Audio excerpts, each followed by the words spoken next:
guys, welcome to Comic Book Club. I'm Alex. I'm Justin. I'm Pete. And we've got a little bit of a speed round. Yeah, speed It's a lot of a speed round. Yeah. For you guys today. So, Pete LePage, past couple of shows, you've taken the speed round and talked for like a minute at the beginning. Kick it off. All right, the spirit.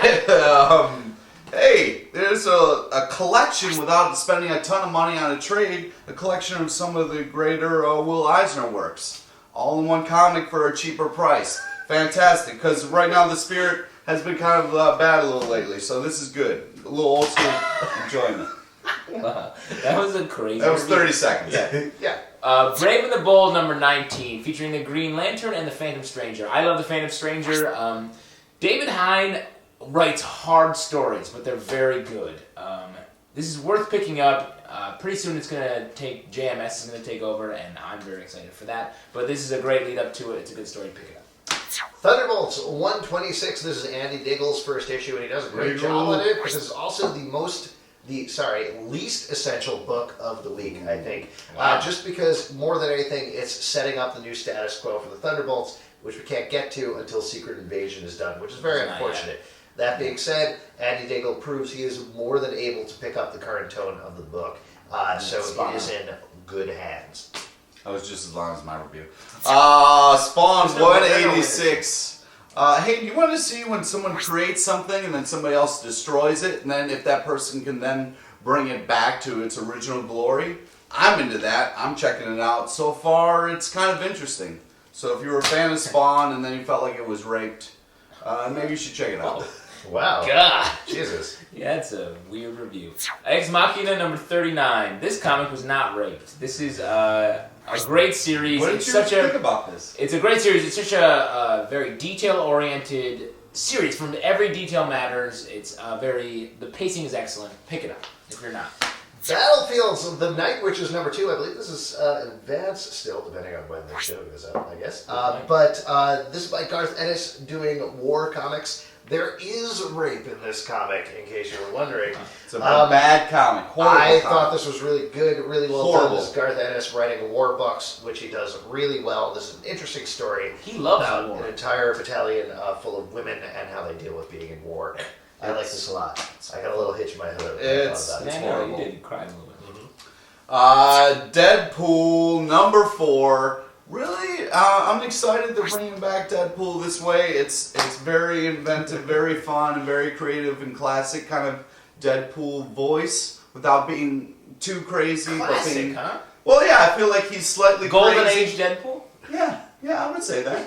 I'm enjoying it. It's a lot of fun. Yeah, I if remember you like Deadpool Deadpool, check it out. in the Golden Age, he was that news reporter. Yeah, he was And all... he had his Gal Friday, who was also Deadpool. Yeah.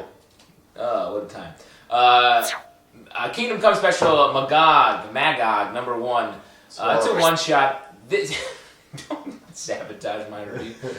It's kind of a bland story, the Magog story. Not really essential for a pickup. But however, this Starman backup is great, and it's starting to tease out what Jeff Johns has planned with this whole arc, including Legion of Three Worlds. And it's really nice to see them spending more time on this Kingdom Come arc. Yeah. Yeah, As because I really opposed don't to- feel that it's been fleshed out enough. Yeah. Yeah. Well, no, but I think it's nice that they're actually fleshing stuff out. They fleshed out more in this backup than in the last totally 4 fair. issues of JSA. That's So, 100% agree. pick it up for the last 4 pages. No. Amazing Spider-Man 578. This is the first issue by Mark Waid, who, by all rights, is a perfect fit for Amazing Spider-Man. There's also art by Marcos Martin, who is incredible, so good. Despite what you might think about the cover being a tribute to an old Spider-Man issue, this has absolutely nothing to do with that old Spider-Man issue. Very good. However, it's a little weird to me that other than Green Goblin and Venom and the New Ways to Die arc, this is the first time they're bringing back a old Spidey villain, which otherwise they've been avoiding doing. That being said, good issue. I love that issue. That was one of Definitely my favorites of the week. Invincible number 55. This is awesome because it completely skips over relationship stuff, and it's all fighting all the time. And then cuts back to the relationship stuff, so you don't have to see all the mushy stuff. You're like a pre-pubescent person, and I'm like post-pubescent. You're a tool, and I am. You are the next step of evolution, where emotions have been erased. But Invincible is... Yeah, is starting to get back on track, and I've been enjoying it.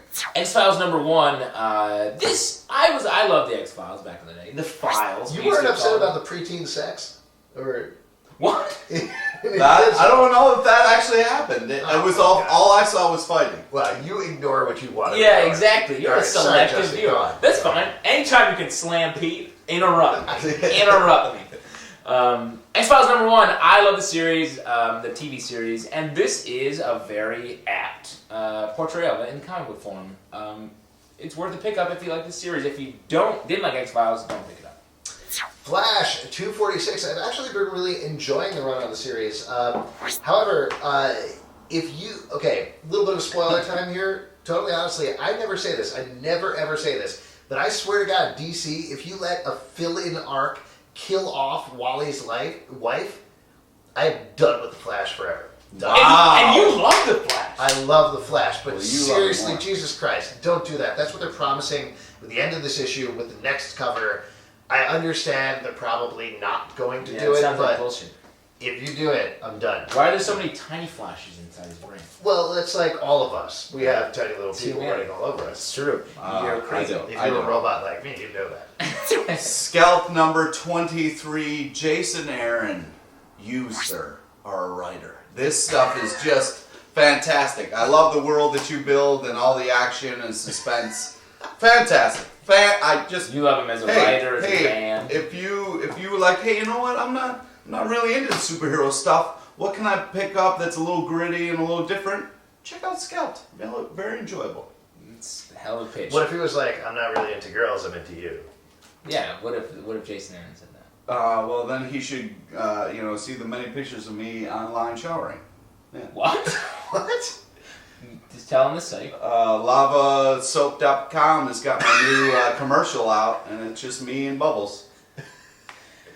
Wow. Oh, that we just should totally arrange- derailed the show. We should arrange Hey, a hey, that's the first I derailed the show. It's usually this guy. Congratulations. How does it feel? Weird. Let's talk about comics. Don't ever interrupt me. Fire Breather #3. This is my favorite issue It's of the week. awesome. Fire It's- Breather is It's fantastic. fantastic. If you like Invincible, this is like kind of a grassroots Invincible. It's like Invincible back to basics. Great series, highs and lows. Starts in a very light, fun place and goes to a very serious place. Nice to have both emotions there. Reminds me a lot of Leave It to Chance, the James Robinson series from back in the day. If you like this, pick that up. If you like that, pick this up. Wow, that was loud. Last but not least, Ender's Game Battle School #2. Look, here's the deal. Pascal Ferry's art is gorgeous Always in great. this issue. On the other hand, I love Christopher Gast, and I like the story, but I have no idea what's going on right now. I feel like we keep skipping pages in between, and if I read the novel, I know what's You going should on. read all the pages. I keep skipping pages. I That's a read mistake. the cover and I read the back page, and I don't know what's going on. Oh, weird. That's a big mistake. No, I'm completely, despite the fact that I don't know what's going on, it's all really intriguing. I know that sounds really weird, but I actually really want to pick up the next issue because I'm like, maybe it'll start to make sense in the next issue. I don't really know. Interesting. But worth it for Pascal Ferry's art alone. So I love his work. if you have a question for us, you can write us at thecomicbookclub@lavasoap.com. You can also comment below. You can upload video responses, subscribe, tell a friend. Check out our blog at popcultureshock.com/cbclub. And If We're thinking of doing a nude episode Oh, no. based on Pete's Lava commercial, so if you want us to, please comment below. Tuesdays, New York City, the Pit, 8 o'clock. just so you guys know, when Pete said it's him as Bubbles, that's Justin's stage mate. Oh.